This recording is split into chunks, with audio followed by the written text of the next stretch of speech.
Hello, everybody, and welcome to another edition of Wednesday Night Mayhem live on YouTube and StreamYard.com. It is Goon MF Michael Fletcher alongside Anthony Florio and Michael Bullock. Sorry for the late start, guys. We were just trying to get all our ducks in a row and make sure that everybody was comfortable and ready to go. So we're just going to dive right in. As always, we start off with NXT from the Capitol Wrestling Center, formerly the WWE Performance Center, in Orlando, Florida, and we started off with the NXT champion Karrion Kross going one-on-one with Austin Theory. Karrion Kross wins the match in 6 minutes and 3 seconds.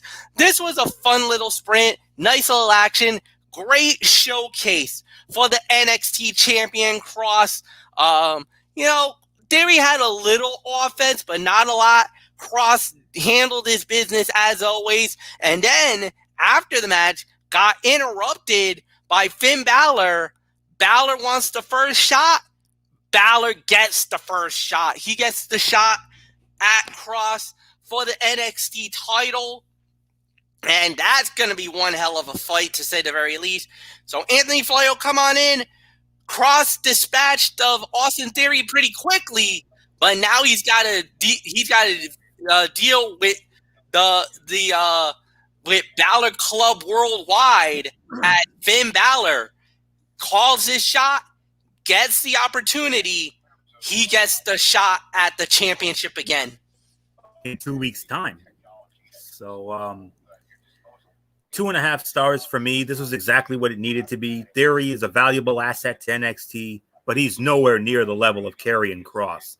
He got squashed in a match that was effective, but not pretty. The champion was made to look truly unstoppable. Finn Balor wants his rematch, and the must-see contest is set to take place in 2 weeks' time on May 25th. So that's all there is to say on that. 2.5 stars. That's the best I can do. So now, Mr. NXT, Michael Bullock. Let's get your thoughts on this opening. Yeah, I'll give it about 2.5 stars as well. I mean, this was a fun little sprint. I mean, yeah, Karrion Kross got a lot of offense. I mean, we knew he was not going to have a problem with Austin Theory, and yeah, let's just say Austin Theory learned a valuable lesson. I mean, you decide to mess with Scarlett, you have to deal with Karrion Kross, and you got your comeuppance, boy. So yeah, now he has to turn his attention to Finn Balor because he wants the first shot at the Kross's title. Well, he's going to get it in 2 weeks' time, so that's definitely going to be a fun thing to watch. So there's really nothing more to say. Fletch, let's move on.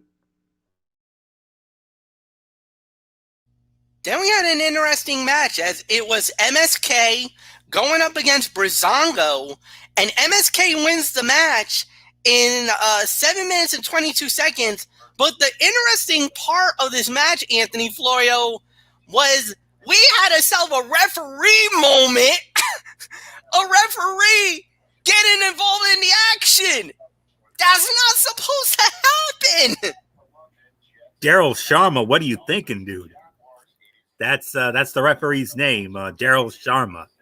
That's who that referee was. Anyways, this was a good 3-star match. MSK and Breezango had a fairly predictable fight in which the veterans got to pull out some fun spots despite never having any real chance of winning. The contest never hit top gear since its story never moved beyond the showing off stage.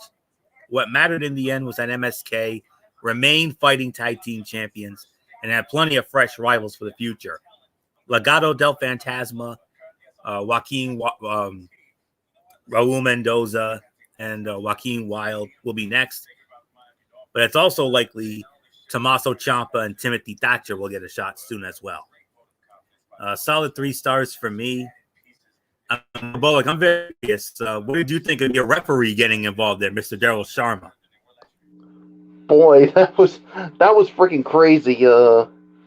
How he got involved in that match, but yeah. So basically, I'm gonna give it 3 stars as well. I mean, once again, I think it was a fun little sprint here. I mean, you want to continue the momentum for MSK, and because you got some teams that want a shot at their titles, obviously Joaquin Wilde and Raul Mendoza, and you also got Timothy Thatcher and Tommaso Ciampa who want the shot. So we're gonna have to wait and see how it all goes down. So nothing more to say. Fletch, it is yours.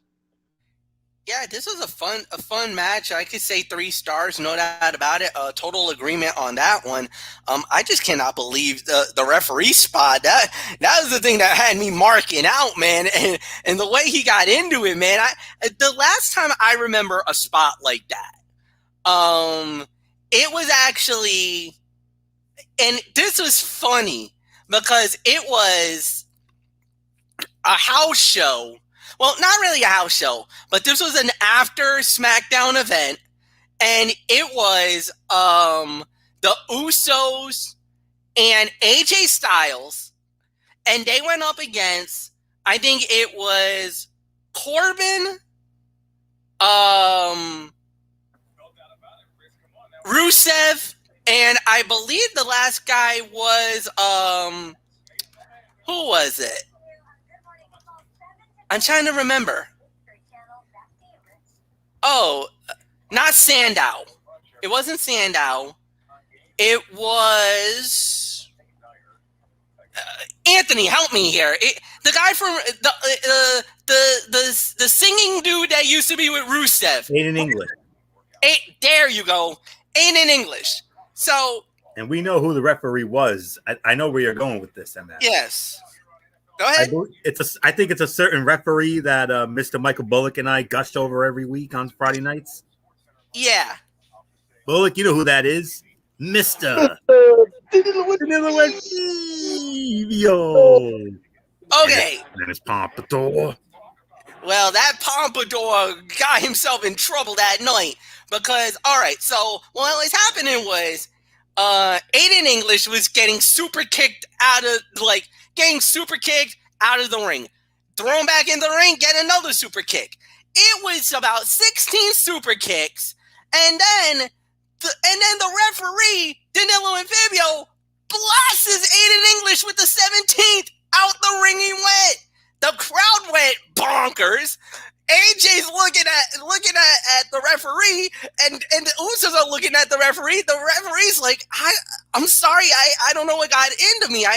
That was totally not. He used to be a wrestler. He used to be an independent wrestler. So it was so hilarious because at that point, literally, AJ pulls the referee shirt from Danilo Amphibio, and they ended up doing a 6-man tag with the referee and the Usos, and AJ ended up being the special referee in that match. It was hilarious. One other side note, there was another referee incident, and I remember this very well because this was from the days of me going to see RWA, and one of my good buddies, Michael Santana's his name, he was a referee. And same thing like Danilo Amphibio, he was also training to be a professional wrestler. So at that time, there was, I believe it was a fatal 4-way. It was, now forgive me if I mess up the names, but there was Jammin' Jack Connor, there was the Ace Mike Montero, there was Devin Blades, and there was, I think it was Vincenzo Abruzzi. So there was a funny skit where basically one guy was grabbing the other guy's legs, and it ended up, and one guy ended up getting super kicked. There was a moment where each time, Mike Santana ended up catching one of the guy's legs, and then after the super kick happened, you hear him. He's like, "I'm sorry." Well, the one moment where Mike catches the super kick, twists one guy around, and basically hits a super kick on one of the wrestlers. The guy goes down. We're marking. We're like, "Oh, Mike, what are you doing?" You see Mike Santana looking at each other. The wrestlers are looking at him. He's looking at them like, look, fight. The match is continuing. Continue on. I want to say it's about a few months later, he finally ended up debuting as an actual wrestler and did really well for RWA. And I miss the guy too, because he's up in New York now. I don't know if he still wrestles independently, but he was a fine wrestler, man. He's one of the guys I actually like and respect. A lot of the RWA guys I'm really tight with still. Unfortunately, they haven't done any wrestling since because of COVID. Hello. But now that restrictions are starting to ease up a little bit, hopefully we'll get some news very soon of an RWA wrestling show. And hopefully I'll get to bring you, Anthony, and you, Mike Bullock, one Saturday night in the very near future to see this, because trust me, guys, you're going to love it. If you love professional wrestling, you're going to love this company. It kind of has it's kind of like Ring of Honor, Impact, with a little bit of AEW style wrestling. You're going to get into it. I know you will. So nothing more to say. We'll talk about that behind the scenes. Next up after that, we had Leon Ruff versus Pete Dunne. Pete Dunne wins the match, 3 minutes and 5 seconds, do a referee stoppage. Do you guys want to talk about the match, or do you just want to move on? After the match, MF, I mean, Pete Dunne, that damn joint manipulation. Yep. And made Vic Joseph yell, no! I mean, that was my observation of the bout. But, Dunn took full advantage of Leon Ruff's injury here. There was supposed to be a match with, there was originally a match scheduled between Killian Dane and Alexander Wolf, but somebody came down with a stomach bug or something like that, and they had to cancel the match. So this was obviously the filler fight that obviously took the spot of that. And Pete Dunne, I'll just make it short and sweet because I'm sure Bullock wants to move on. Dunn took full advantage of Leon Ruff's injury. It was clear that Ruff is losing control of himself, and he's going to get himself seriously hurt against top competitors. Dunn remains truly dominant. He's beaten everyone except Finn Balor in recent months. He may just be able to defeat the Prince in a rematch between the two men, but the plan has to be Cross versus Dunn for the future. I'm just saying. This is probably about a 1 to 1.5 if I had to rate it, but that damn joint manipulation. Oh, God. I love it. I love it. Of course you do, I know you get squeamish about it, but that's Pete Dunne. That's what he's all about, man. There's nothing more to say. All right, we're going to get into it. The NXT women's title on the line. Raquel Gonzalez versus Mercedes Martinez. This was one of the highly anticipated fights. Raquel Gonzalez wins the match. 11 minutes, 55 seconds. And still, the NXT Women's Champion, Michael Bullock, proud papa moment. 2 strong, powerful women went at it for the NXT Women's crown. But when it was all said and done, Raquel Gonzalez rises to the occasion, and still is the key word. Yep, and still is the key word. I thought this was a good match here. I mean, I'll give this about maybe 3.25 to maybe 3.5. I mean, we knew this was going to be a woman fight when you got 2 powerful women in Raquel Gonzalez and Mercedes Martinez, but in the end, Raquel Gonzalez proved that she was the stronger of the two, and why she could be a dominant champion as time goes by. So now the big question is, who's going to be next in line to step up to Raquel Gonzalez, or maybe be Raquel Gonzalez's next victim? Fletch, it's yours. hell of a match. 3.5 stars for me. Great championship battle. Two of the rising stars of the NXT women's division, which, oh, by the way, is the best division in all of professional wrestling today. And these two just put on quite a showcase. I don't think there's anything bad to say about the match. Maybe the pacing was a little slow, but man, this was hard hitting, bruising, what you expected this match to be. And for Raquel Gonzalez to take down Mercedes Martinez, man, no shame to Mercedes. This is only a blip that could be told in a bigger story down the line. But Raquel Gonzalez just legitimized herself as a very strong contender as the NXT Women's Champion. Anthony Florio, it's yours. Oh, what was the time of the fall again, MF? I want to say it was, hold on, I kind of blew right by it, 11:55. 11:55. Okay. I agree. 3.5 stars for this. Once more, Raquel Gonzalez, how good she is, while also proving she's got work to do to get to the highest level. She brought everything to this performance, though she overpushed a few spots that Mercedes Martinez could not quite save. Still, the women had a good title clash that made the most of the TV spotlight, but they are unlikely to be built for a long-term feud. The talent was enough to sell a decent bout, but they don't have great chemistry.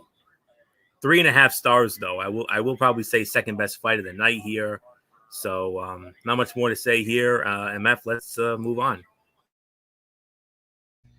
Kyle O'Reilly goes one-on-one with Oney Lorcan. Kyle O'Reilly wins the match in 5 minutes and 41 seconds. A nice little sprint for what it was worth. It was about a 2.5 star match. Pete Dunne jumps Kyle O'Reilly after the match. It was over. And then all of a sudden, Bobby Fish comes out to save Kyle O'Reilly. So, that's actually a big deal because Kyle O'Reilly, Bobby Fish, you're talking Red Dragon, they reunite. So obviously they're together right now. Roderick Strong has left. We don't know if he's ever coming back or anything.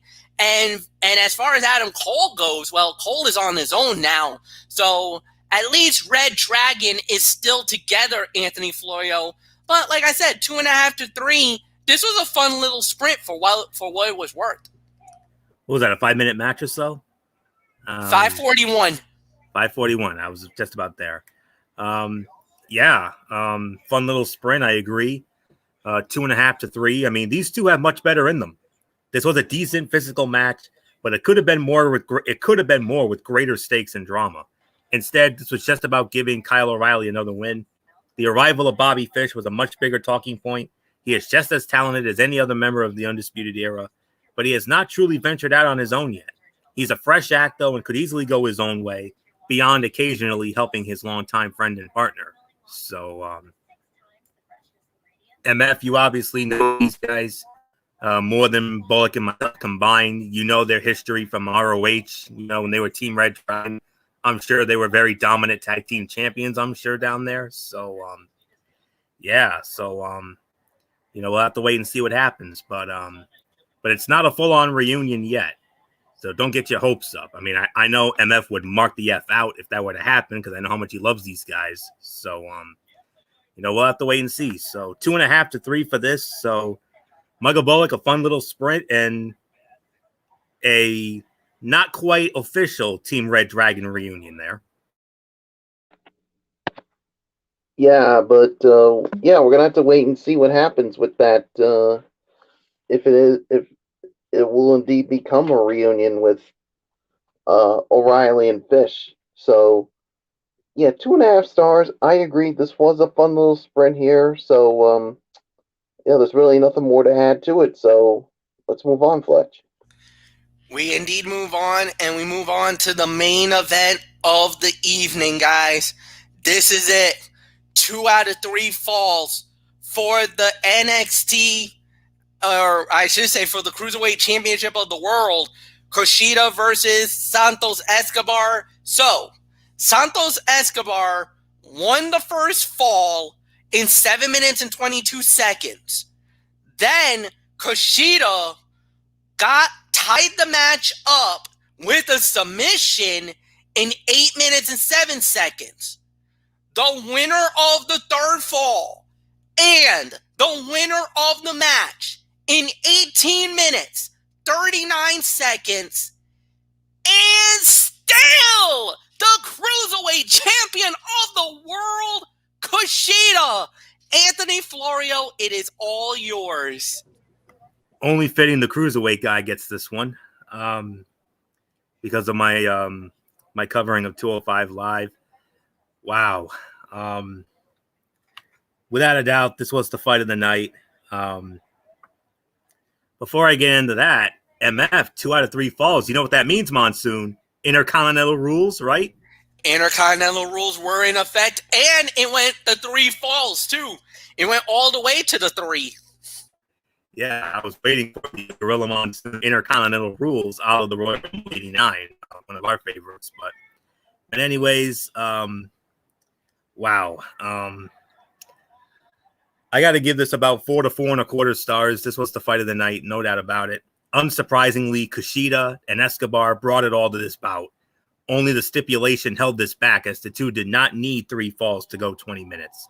The final fall was the result of incredible work from both men who were at top gear throughout. It was an intense contest and one of the best matches we have seen for the NXT Cruiserweight Championship. Kushida has proved he is one of the best, and he and Escobar can help redefine the division for months to come. The Japanese superstar can also elevate many more. 4 to 4.25 stars, fight of the night. Michael Bullock, I mean, this is what we've known and loved from NXT so much. 2 talented performers, you give them time, and they delivered. 4 to 4.25, fight of the night. They stole the dang show, boy.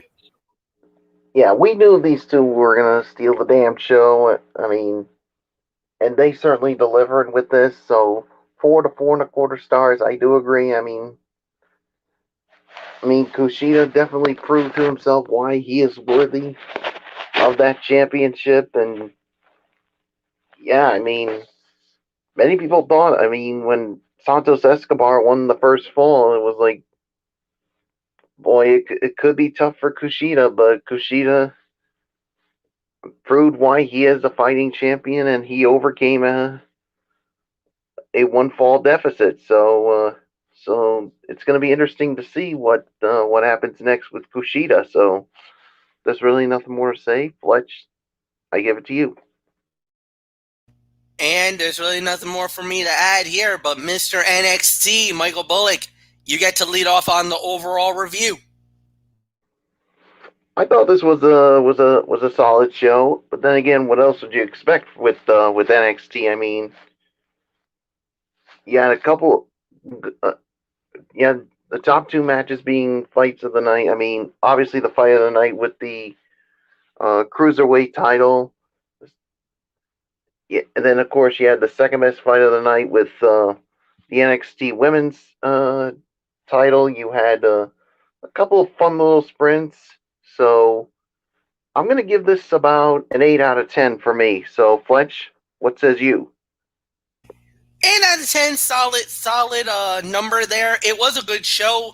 There was only like maybe one bad match the whole night. Other than that, everything was pretty solid, good to great. Really nothing more to add. So Michael, Anthony Florio, it's yours.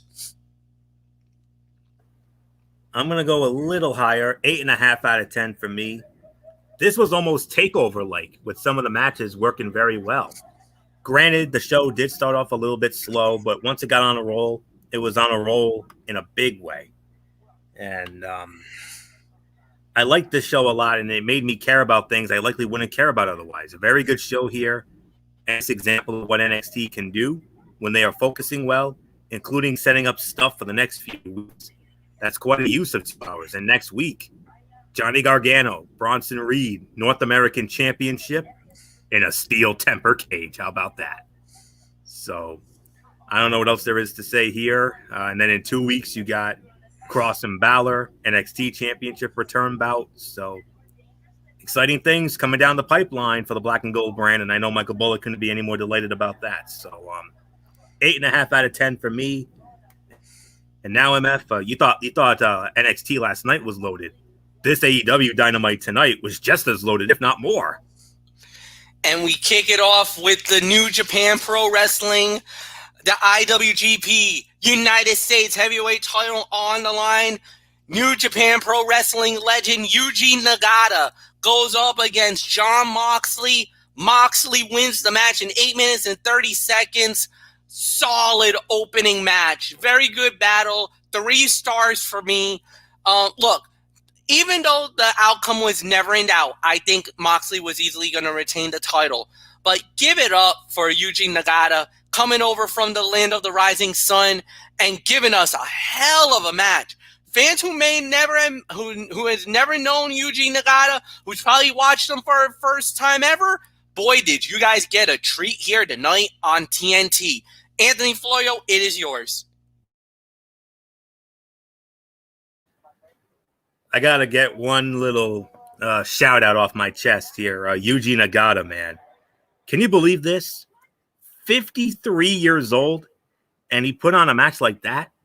But then again, look who he was in the ring with. He was in the ring with Jon Moxley, for goodness sakes. But, wow.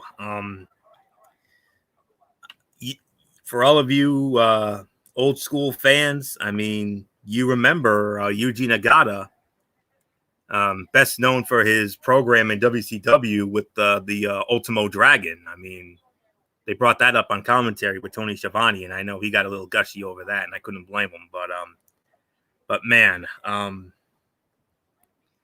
3-star match. I agree with the rating. Incredibly physical, with hard-hitting strikes from all and a potentially broken nose from Moxley. It was everything you would expect. Add to it a big fight atmosphere, aided by Moxley's electric entrance to Wild Thing, the original Wild Thing by the Trogs back in 1965 or 6, I think. And Nagata's first appearance on TNT in 2 decades, and you had a phenomenal presentation to kick off the show, rather.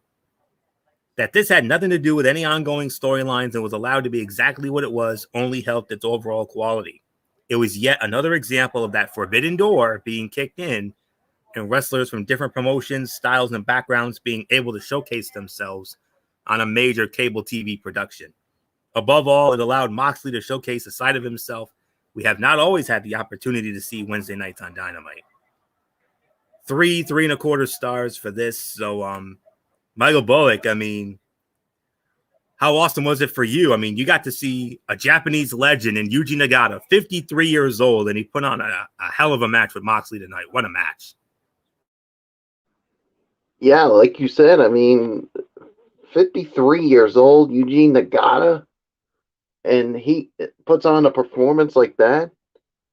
Definitely major props and a major shout out to him. But like you said, what else would you expect when he's in there with Jon Moxley? So major shout out to him, and I definitely garnered his respect. So 3 to 3.25 stars. I do agree. This was definitely a fun match here to kick off this edition of Dynamite. So yeah, there's really nothing more to add to it. So Fletch, I give it to you. Next up we had was another big title match as well. The AEW World Tag Team titles on the line. The Young Bucks versus SCU. The winners of the bout in 13 minutes and 50 seconds.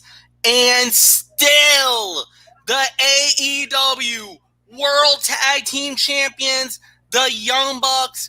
Guys, that's it. It's over. SCU is forced to break up. Frankie Kazarian and Christopher Daniels are now going to have to go their own separate ways with singles competition careers.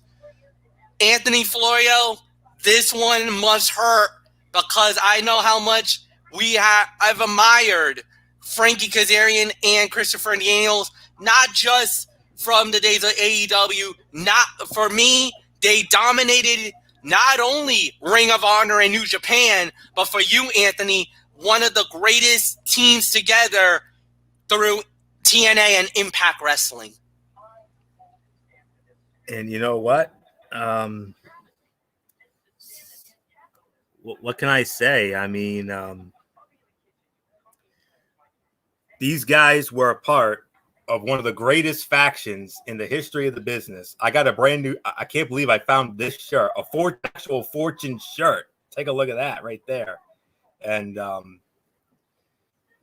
they were part of that too. And man,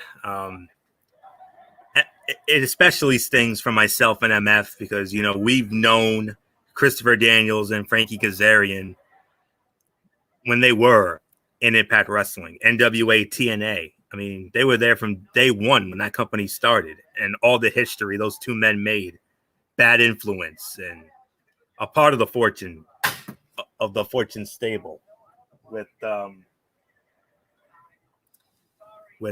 phenomenal AJ Styles and Robert Roode and James Storm. I mean, that was some fun times right there, and with this SCU, I mean, I can't help but love that entrance music so much. But this was the fight of the night. I mean, this was a 4 to 4.25 star match.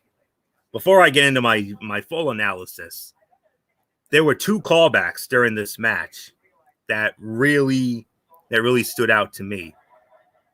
How about Frankie Kazarian using a Styles Clash? Frankie Kazarian did the Styles Clash. Little nod to his former Fortune brother, AJ Styles. Fun stuff there. And what about Matt Jackson with the mocking the legendary Shawn Michaels, "I'm sorry, I love you" on Ric Flair when he did it to Christopher Daniels there. And Daniels, man, he looked like a stuffed pig. I mean, you see that? Oh my gosh, that broke my heart to see. But even with that, he still hit the BME, the best moonsault ever. That was my third and final little observation. But getting to serious business now, the ending moments of this segment demonstrated a key difference between AEW and WWE. Vince McMahon and company would have let fans invest in the emotional conclusion of SCU. They would have focused on the split, really milked the emotion of it, because at its best, pro wrestling elicits emotion. But that is something AEW and its production team will discover as it grows and evolves as a company. As for the bout, it was every bit as good as you would expect. It was incredibly dramatic, even as you expected the Bucks to retain. Christopher Daniels bleeding like a stuffed pig may not have been necessary, but it definitely drummed up sympathy for him and his partner, and more importantly, made the Bucks that much more hateable. And that was the goal. The Bucks have introduced this wholly unlikable side of themselves, and what better way to further escalate the audience's disdain for them than by having to bring about the end of a beloved tandem that served as pillars for the tag team division. It worked, and the inevitable showdown with Jon Moxley and Eddie Kingston and Double or Nothing should be a red-hot fight as a result. 4 to 4.25 stars. Fight of the night. And on behalf of Bullock, MF, and myself, and I know all of our other brothers out there like Derek Ferreira and Tommy Souza and all that, throw it up, Fortune 4 style, one time for Frankie Kazarian and Christopher Daniels. That's it, boys. That's it. Right there. Throw it up. Darn tootin'. Congratulations, gentlemen. Hell of a career. It's sad to see, but you knew it was inevitable. But we throw it up for you guys. Well done. 4 to 4.25 stars. Fight of the night. No question about it. Michael Bullock, I mean, throw it up for Frankie Kazarian and Christopher Daniels one time. What a match. Yeah, what a match indeed. I mean, it was heartbreaking to see such a great tag team like SCU, Frankie Kazarian, and Christopher Daniels have to break up, but that was part of the rules in this. They had to win to keep their career as SCU going, and unfortunately that did not happen. And the mockery of that WrestleMania moment by Matt Jackson with the "I'm sorry, I love you," that's probably another way to garner heat for the Young Bucks. I mean, they gotten enough heat already, but this just adds another element to it. So, yeah, and now, like you said, at Double or Nothing, they're going to have to deal with John Moxley and Eddie Kingston. So, that's going to be a really tough test for them. So, as far as this match goes, 4 to 4.25 stars. This was without a doubt the fight of the night, hands down. So, and just one little nitpick, and I know this is tiresome. I know it's getting to be at the point of go away with what I'm saying. Can somebody please keep Don Callis off of commentary, please? It's getting to be at the point of go away, as far as I'm concerned. Flesh is yours. Yeah. All right. So I get it. You make a valid point about that. It was a 4-star match, no doubt about it. Fight of the night. It was amazing as it could be. And then right after that, we had another match. This was Orange Cassidy versus Pock. The winner gets a shot at the AEW World Title at Double or Nothing. The fight gets thrown out at 13 minutes because Kenny Omega decides to jump in, interfere, and lay out both men. Don Callis basically is like, oh, what a shame. Unfortunately, neither man will get an opportunity at the AEW Championship now, so we're just going to be on our way. Well, Tony Schiavone comes in and is like that somebody got in his ear, and I know who that was. Tony Khan got in the ear of Tony Schiavone, probably through the headset, and says that what has happened here tonight is that Pock and Orange Cassidy both now gets an AEW World Title match, and therefore, at Double or Nothing, it will be a triple threat for the title. Pock versus Orange Cassidy versus Kenny Omega. All right. Unfortunately, the fight is an automatic NA because the fight got thrown out. But gentlemen, triple threat for the gold? Whoa. Pac we understood. But Orange Cassidy? What? Okay, what would it be like if Orange Cassidy is the AEW World Champion? In front of a full capacity crowd? In front of a full house at the Daly's place in Jacksonville. Mark of the year. Hands down. Mm. Everybody knows how ridiculously over, no pun intended, everybody knows how ridiculously over Orange Cassidy is. I mean, but my God, I mean, MF, Bullock, think about it. If Orange Cassidy somehow, some way wins this thing, the roof's going to get near come off moment of the year. What did you say, Bullock? That'll be the markout moment of the year for the fans, because you know how popular Orange Cassidy is, and if he wins the title, oh man, they'll go freaking nuts. Dude, give the people what they want. That's all I'm gonna say, man. If Orange Cassidy does it, if he pulls this off, that belt is so huge.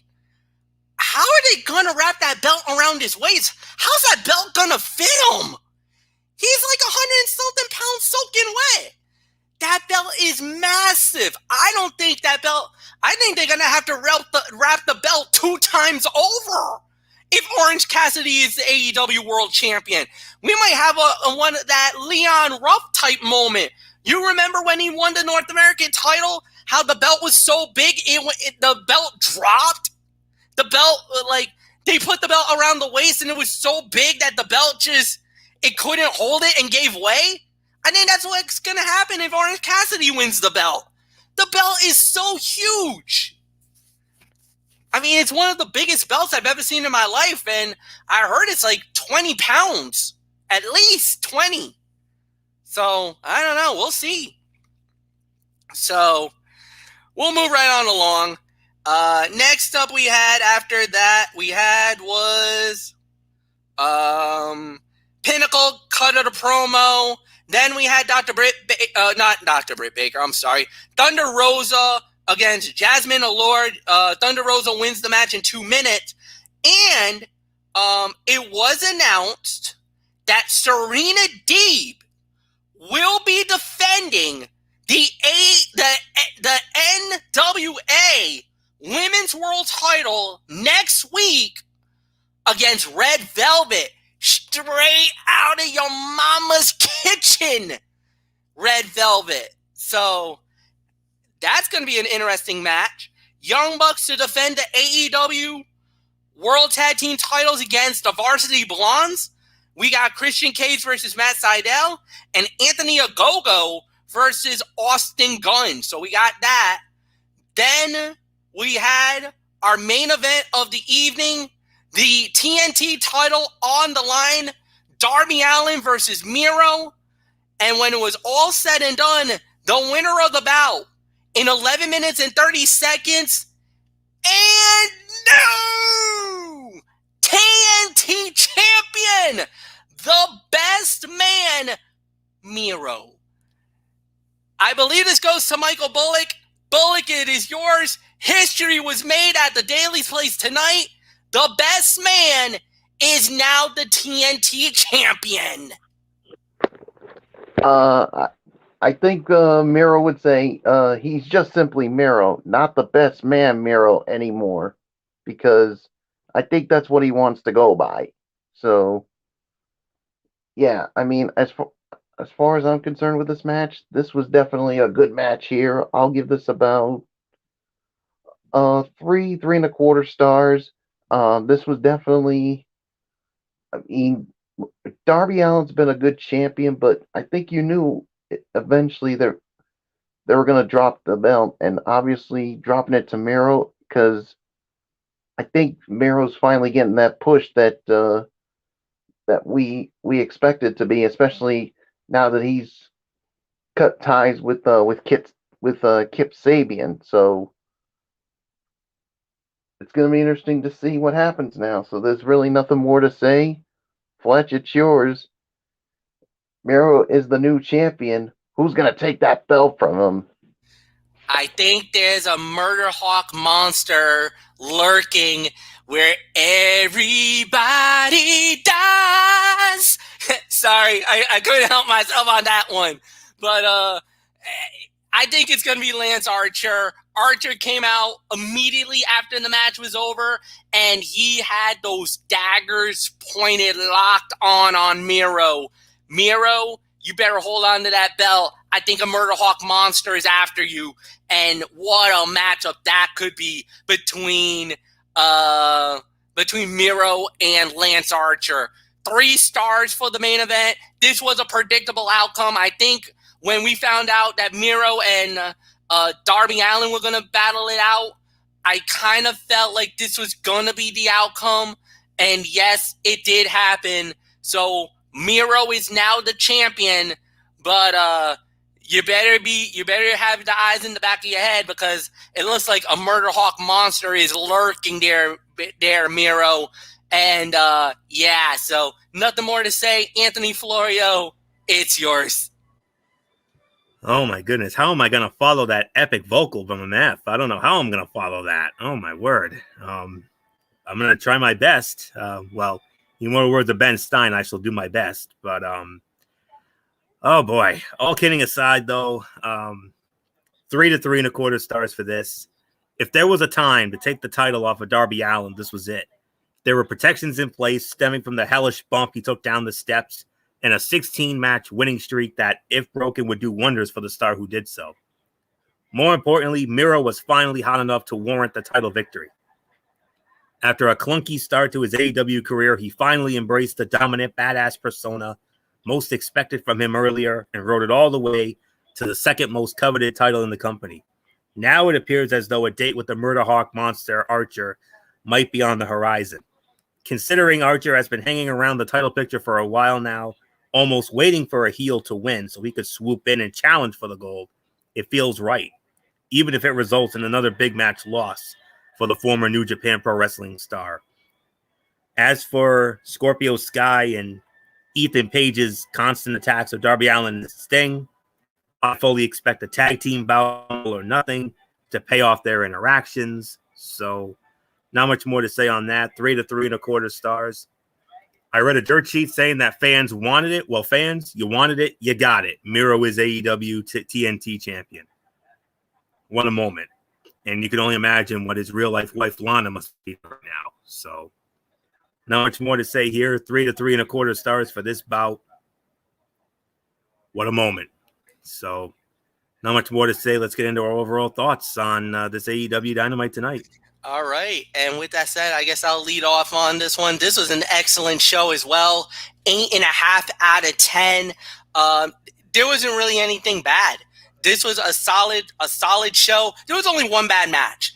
Thunder Rosa match. Unfortunately, that not really a big showcase at all.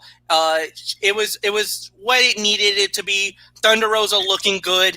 She is in the conversation for the AEW Women's World Title, but remember, Dr. Britt Baker gets the first shot. A lot of people predict that she will win the title over Hikaru Shida. Then once you go down the line of the contenders, Thunder Rosa would be the first in line to get the shot at Dr. Britt Baker. Then you got Ty Conte right behind her. Then you get, I think it's the Bunny, Alley. She's in the 4 slot right now. So, I mean, right now, you got yourself at least a couple of contenders right out of the gate. And then, obviously, don't forget Jade Cargill. Don't forget Nyla Rose. So, I mean, the AEW women's division is definitely, it's getting there. It's not all the way there yet. But from where they were about a year ago, they definitely have made some leaps and bounds. But other than that bad match, this was an excellent show from beginning to end. Anthony Florio, it's yours. All right. I just came across a little something regarding what happened with that Pack and Cassidy match. The original plan was for the bout to end in a draw, a 20-minute draw that would have resulted in the same result for the pay-per-view. But after that bump there, they unfortunately they had to go with an improv finish on that. But nonetheless, this was 8 to 8.5 for me. I mean, another very good show here. I mean, all the title matches, all 3 title bouts delivered in one aspect or another. We got some things set up for the pay-per-view, which includes, oh, by the way, Stadium Stampede. We're getting it again this year. Inner Circle versus the Pinnacle.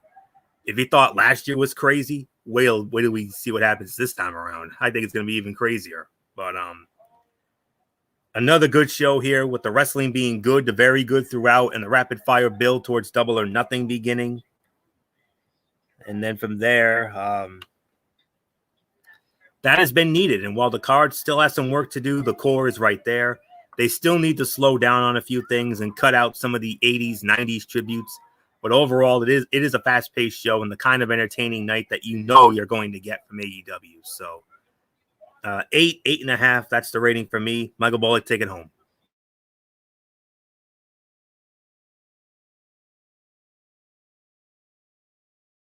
Bullock, are you there? Yeah, I'm here. I'll give this about 8 to 8.5 as well. I mean, this was definitely a very solid edition of Dynamite. I mean, all the matches were good. I mean, yeah, you had literally one bad match, but everything else was good to great. So, yeah, there's really nothing more to say. Fletch, I give it to you and set up for what's coming up tomorrow. It's the schedule release, and I cannot wait to break it all down. Yeah, it is the schedule release special that we normally do. Normally it would coincide with everything that we would do, but unfortunately tonight, they jumped the gun on us. They actually released the schedule tonight. Normally they would wait till Thursday to do it, but tonight was the night they dropped it. So we're going to get into it tomorrow at 10:30 Eastern as always. And we're going to go week by week. Now, there's 17 games, 18 weeks. It's going to be insane. We're going to go through all of the matches that we're going to get excited for. What are we looking forward to during this crazy 18-week schedule? You're going to hear it all. You're going to know all the matchups. Who's opening the league year? We found out there's some international games. We know what's your holiday going to look like with Christmas and Thanksgiving. We got everything from wall to wall, including some of the biggest matches in the NFL this year, including who's Tampa going to be facing off on opening night when the banner goes up at Raymond James Stadium. More importantly, when is the Patriots and the Buccaneers getting it on? We will give you that answer tomorrow. Plus, there's also some nice little nuggets along the way when it comes to certain schedules, throughout the season. 10:30 Eastern, hosted by Anthony Floyo as always. Guys, we'll see you guys tomorrow. For Anthony Floyo, for Michael Bullock, I am Michael Fletcher. Have a good night, everybody. We'll see you tomorrow night. Bye-bye.